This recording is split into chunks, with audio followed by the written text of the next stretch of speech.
Chapitre 29. Ils étaient deux. J'avais bien vu la voiture. Je m'étais engouffré dans le couloir avant de rentrer dans ma chambre en quittant Hélène. Je n'avais pas vu Archie, mais je savais qu'il était là. Il y a des choses qui ne trompent pas. J'aurais pu entendre son pas décider dans les escaliers du Swan Hotel. J'aurais pu sentir sa respiration derrière la porte. Il y a encore quelques années, nous aurions pu venir nous reposer dans ce type d'établissement. Il n'y pensait peut-être pas. Je devais l'imaginer pour deux. C'est d'ailleurs ce que j'ai souvent fait, penser pour nous. Maintenant qu'il est derrière la porte, je savais que je ne tarderais pas à rentrer dans mon quotidien. On attendrait de moi que je m'explique. 12 jours avaient suffi à faire de ma vie une course immobile. Je ne courrais pas. Les autres le faisaient à ma place. Nous avons été, grâce à moi, au centre de toutes les préoccupations. J'avais peut-être disparu. Les rançons pour me retrouver étaient à mon nom. Mais celui qui faisait la une des journaux comme mari et assassin hypothétique, c'était lui. Quand il ouvrit la porte, précédant le chef inspecteur Kenward, je savais que je l'avais perdu pour toujours. Il n'y avait plus rien de celui que j'avais connu et aimé. Il était gris. C'était un Peter Pan venu chercher son ombre chez une Wendy qui passerait trop de temps à échafauder des plans pour tuer ses semblables. Il n'y avait plus rien. Notre poudre de fée avait disparu. Avant qu'il ne rentre, j'ai repensé à mon frère qui était enfermé dans ce sanatorium. Je devais trouver quelque chose, un twist final, le petit plus qui faisait que je m'en sortirais sans encombre. J'étais comme Monty, entre les quatre murs de ma tête, à tenter de ne pas me frapper trop fort. J'avais perdu la notion des gens du dehors. C'est comme si les résidents du Swan Hotel étaient les seuls vrais êtres humains. Je ne le reconnaissais plus. Ça a été facile pour moi d'imaginer cette pirouette. Et vous, monsieur ? Qui êtes-vous ? L'amnésie de la femme bafouée. Il pouvait bien me laisser ce privilège. Le chef inspecteur était toujours derrière lui, il se retourna.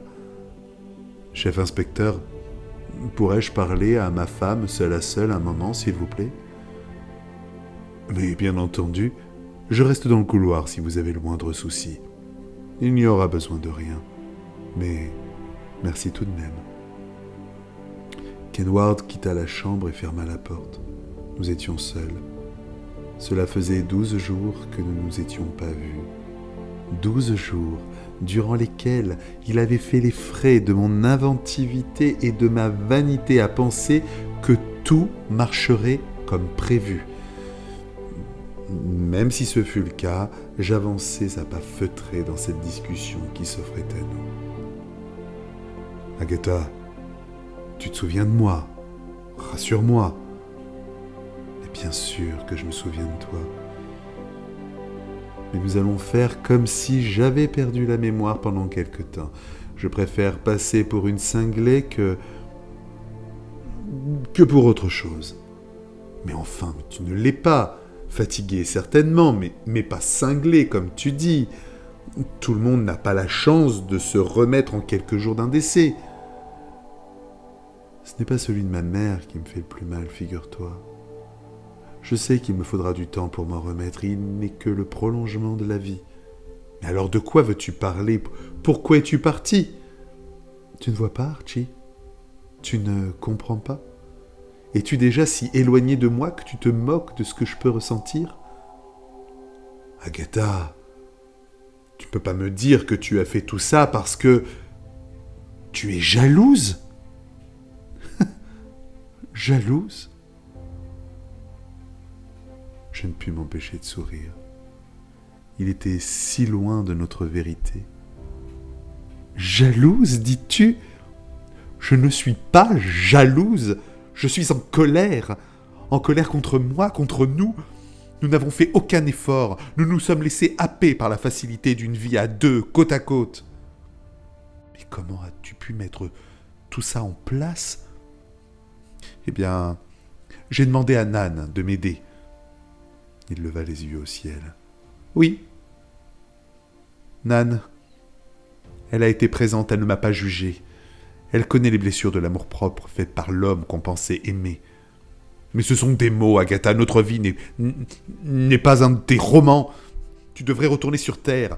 À force d'écrire et de t'enfermer dans les journaux et dans tes histoires, tu perds le sens commun. Je ne pouvais pas rester sans rien dire. Il me jetait à la figure tout ce que nous étions déjà reprochés. Il était ingrat, oubliant tout ce dont il avait pu profiter. Et plus il parlait, plus il s'éloignait de moi. Mais je ne te demande plus rien, Archibald. Je veux que cette histoire se termine. Je n'ai plus besoin de jouer avec toi. Je vais devoir encore tenir mon rôle devant la presse, mais tu ne devras rien dire. Du chantage, Agatha ? Tu es une femme atroce. Me faire chanter alors que je viens de vivre un enfer. Mais c'est peut-être du chantage, Archibald. Mais c'est à prendre ou à laisser. Il soupira. Il était prêt à tout. Alors voilà ce que nous allons faire. Tu vas sortir de cet hôtel avec moi. Tu vas te tenir à mes côtés comme un mari content d'avoir retrouvé sa femme qui a les nerfs fragiles. Tu diras aux journalistes ce qu'ils veulent entendre. Et quelle est la contrepartie ? Je t'accorde le divorce. Bien entendu, pas tout de suite, mais tu pourras aller et venir à ta guise pour rejoindre Miss Neal où que tu le souhaites, ou qui que ce soit d'autre.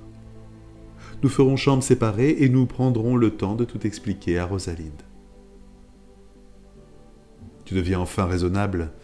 Dois-je te remercier, Agatha ? Non, ne te donne pas cette peine. Ne me remercie surtout pas. Je ne le fais pas pour toi, je le fais pour Rosalind. La comédie n'a que trop duré. Très bien. Ah, une dernière chose, j'ai contacté Madge avant de venir ici.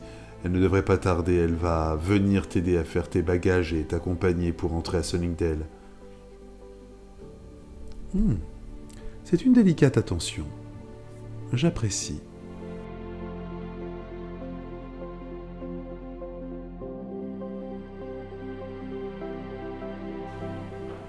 Chapitre 30. La mort n'est pas une fin. Madge n'a de fait pas tardé. Nous sommes sortis par la porte du jardin. Il y avait quelques journalistes. Archibald joua son rôle à la perfection. Le dernier acte était clos. En m'installant dans le train avec ma sœur à mes côtés, je savais que tout était fini, ou plutôt que tout recommençait.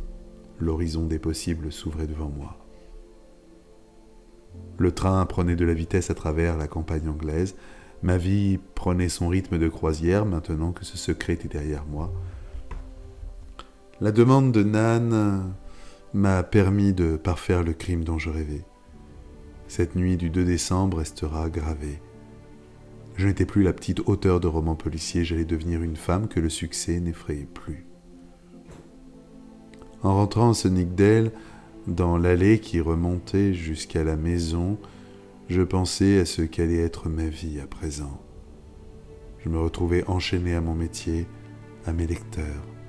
J'étais dans l'obligation d'être productive. Je serais une machine à fabriquer des saucisses. La terre de Styles était triste sans les rhododendrons.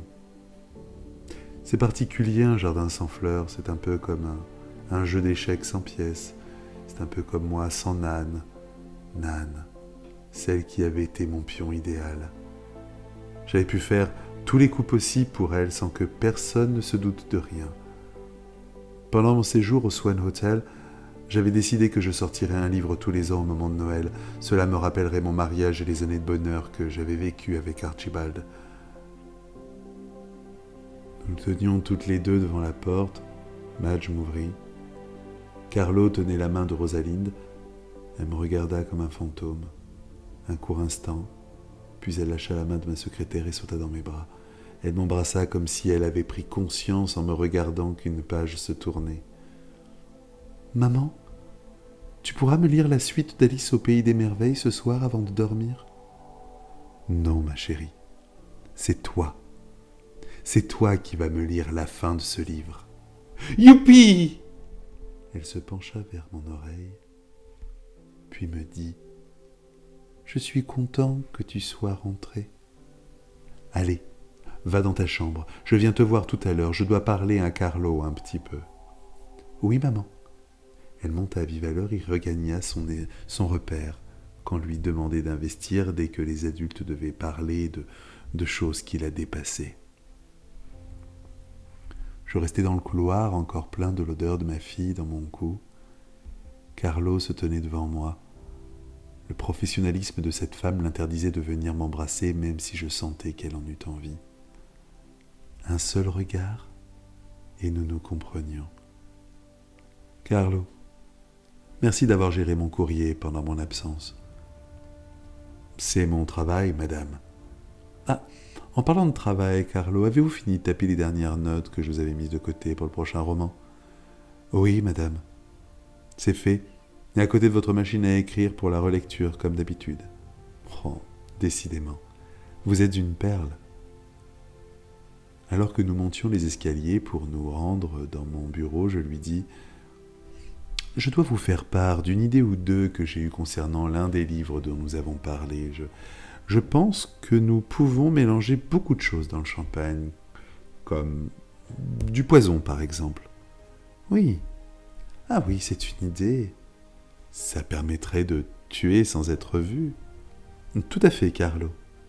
Allons, venez, nous avons du travail. »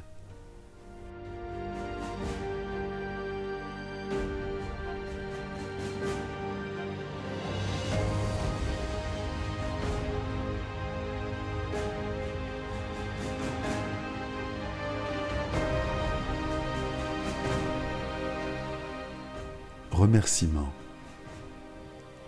Je tiens ici à remercier toutes les personnes qui me prêtent l'éventualité de penser que l'impossible peut s'écrire quand on y croit suffisamment, et ces personnes se reconnaîtront. Je voudrais dire à tous mes amis, ils sont peu nombreux à prétendre à ce titre, ô combien je les remercie d'être pour moi cette possible responsabilité. Un grand merci à toutes les personnes qui ont eu la gentillesse de faire partie de l'équipe de relecture de ce roman. Votre volonté à vouloir lire ce livre a été un réconfort sans nom. Merci à toutes celles et ceux qui m'ont prêté une oreille attentive depuis le mois de décembre 2021. Nous voilà arrivés aux portes de juin 2022. Et cela fait déjà 6 mois que nous sommes ensemble. Merci à ceux qui ont eu le courage de rester jusqu'au bout. Ce fut une aventure pour moi incroyable qui m'a permis de me tenir à ce projet qui lui-même me tenait à cœur. J'ai eu la chance, comme Agatha, d'avoir des parents merveilleux qui ont su border ma route de repères bienveillants pour me laisser vivre mes expériences. Et l'écriture est de celle-là. Merci à eux pour tout ça. Et je n'en finirai jamais de remercier celui qui, par le temps qu'il m'accorde, me permet non pas de vivre de cette passion, mais de la vivre. Merci mon amour, de ton soutien indéfectible.